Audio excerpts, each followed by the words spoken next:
Hi,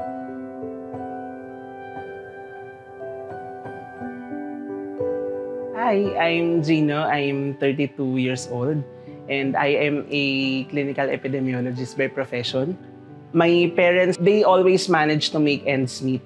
Ang naalala ko lang noon, my mom had to work almost 3 different jobs. Besides her full-time job sa umaga, sa gabi nagtuturo pa siya ng college students and she gets other work whenever she can para doon niya nakukuha yung kita siguro. And my dad also helps my mom, kumukuha din siya ng side jobs. Siguro doon din na-instill yung image sa utak ko na paglaki ko, gusto ko ako naman yung mag-provide for them.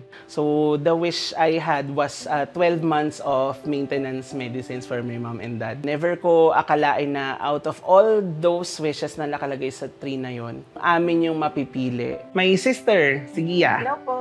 My brother has always been very loving, is very supportive din naman siya ever since. Anything that we could wish for, he would provide for us. Umaga ko natanggap yung email na grant yung wish namin. Sabi ko, sabi ko, may gusto ko sabihin. Sabi ko, pwede ba kita tawagan? May meeting ka ba? Siya yung naging kakonsyaba ko dito para hindi malaman ni mom and dad nung pumasok sila sa store na their wish was granted.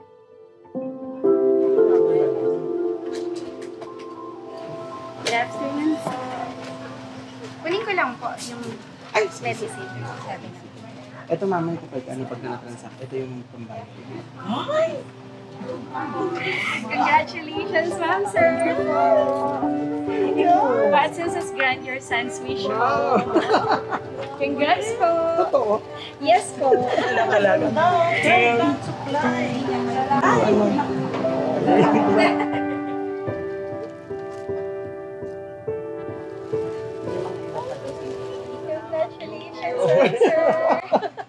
Congrats po.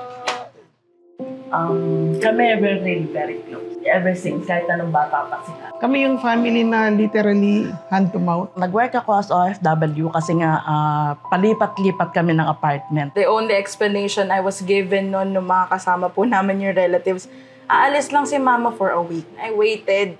That was the hardest point. Ikaw, anong mararamdaman mo pag nakita mo yung anak mo natutulog? Basa ng luha. Tapos yung litrato ng mama niya, akap-akap niya gano'n.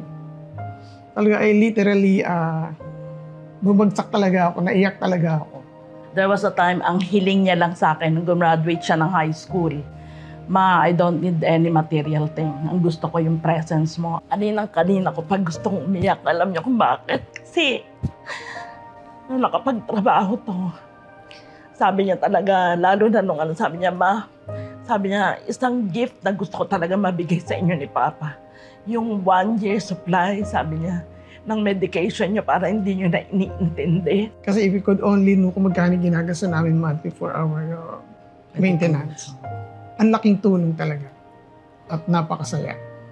Iba pa rin talaga pala yung feeling na nakita mo na i-provide na yung isa sa dati na yung talagang legit na pinapangarap ko lang talaga na maibigay sa kanila. And that wish was translated. At saka natatandaan ko yung kung nakita natin yung puno nila, di ba? It was ang laki at ang dami. Pero talagang nagpapasalamat kami sa opportunity binigay, especially sa Watson, sa Kadit, sa team niyo. Dahil talagang napakalaking blessing talaga. Yung maitutulong nito sa amin, gano'ng kalaki. Nagpapasalamat kami sa Watsons and Watsons Generics for giving us this opportunity. When I looked at the angpao for the last time, nakita ko yung tagline ng Watsons na dati parang in passing ko lang laging tinitignan na okay, nakalagay, find it at Watsons. Ngayon, nagkaroon ng deeper meaning yung tagline sa akin na yun kasi ang dami kong nahanap at nakita maliban sa nahanap ko na yun nga na pwede pala na maibigay ko kay mama at papa yung pinangarap ko lang unang matanggap. Whatever struggle, whatever problem, kung ano man yung maging future namin at kung ano pa kami maging, I found now that family will always be there. Family will always love you. Kahit na sino pang tao sa mundo ang bumati ko sa inyo, family will be your resting place. I think Watson's helped me find that fact today. Wala kang maitatapat na kayamanan kundi family. Fill the luck with love and fortune. Find it at Watson's.